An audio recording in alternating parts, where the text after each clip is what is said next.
Dismayado ang mga residente ng isang barangay sa Gimbal, Iloilo.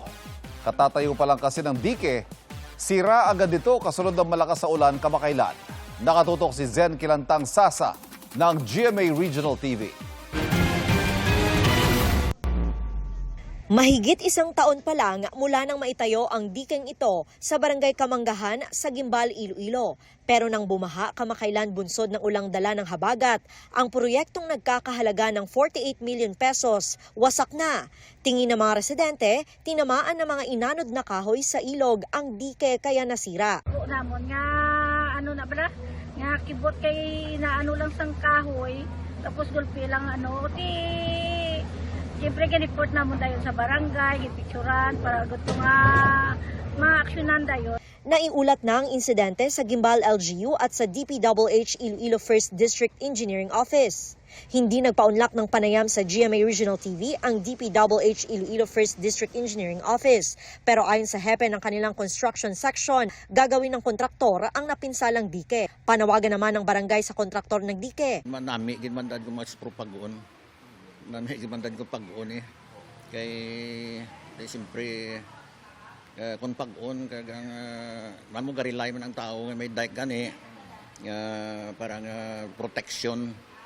Paano nakaroon kung bago pa lang, may damage. Mula sa GMA Regional TV, Zen Kilantang Sasa, nakatutok 24 oras.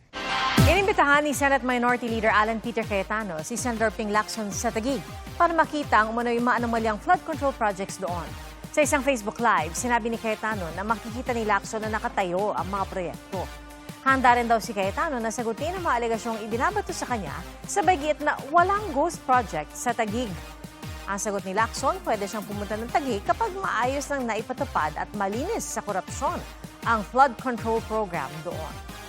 Biro pa ni Lacson, ayaw niyang malunod sa baha. Sinagot niya ni Cayetano sa panibagong Facebook Live ngayong hapon. Well, Senator Lacson, hindi ka malulunod sa baha sa Taguig, malulunod ka sa katotohanan. Yan ha, pag panay kasinungalingan ang nakakalunod yung katotohanan. Sabi pa ni Cayetano, malaki na ang ipinagbago ng sitwasyon ng pagbaha sa Taguig kumpara noong mga nakalipas na dekada. Wala pang tugon dito si Lacson. Ibinunyag niya kamakailan ang umano'y flood control kickback scheme sa Taguig at ang umano'y maanomalyang infrastructure projects sa lungsod.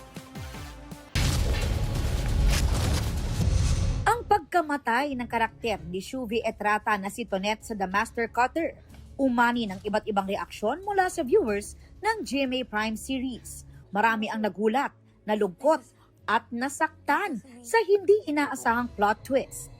Sana lang po ay patuloy niyo pong subaybayan. Sorry po kung nasaktan namin kayo and if tonight's journey has to end like that.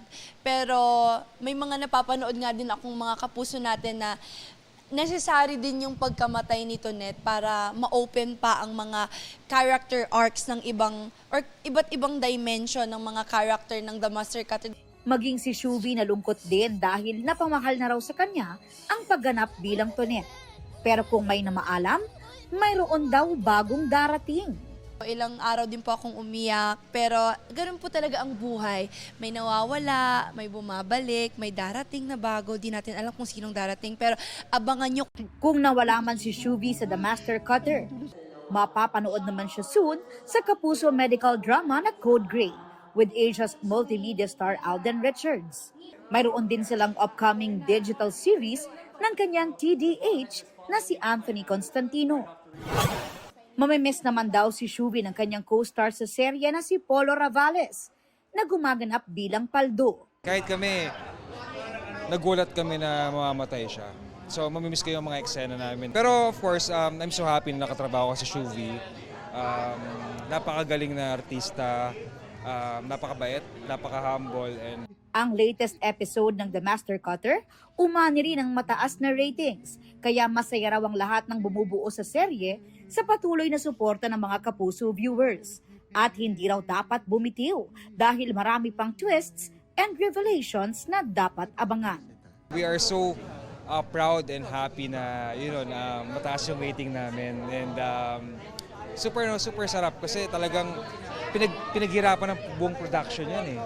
Yung ultimo galing dun sa mga writers, talagang alam kong pinaghirapan talaga nila na magkaroon ng magandang kwento. And of course, production and si Dong, si Dong kasi nakatutok talaga sa storya yan eh. Aubrey Carampel, updated showbiz happenings.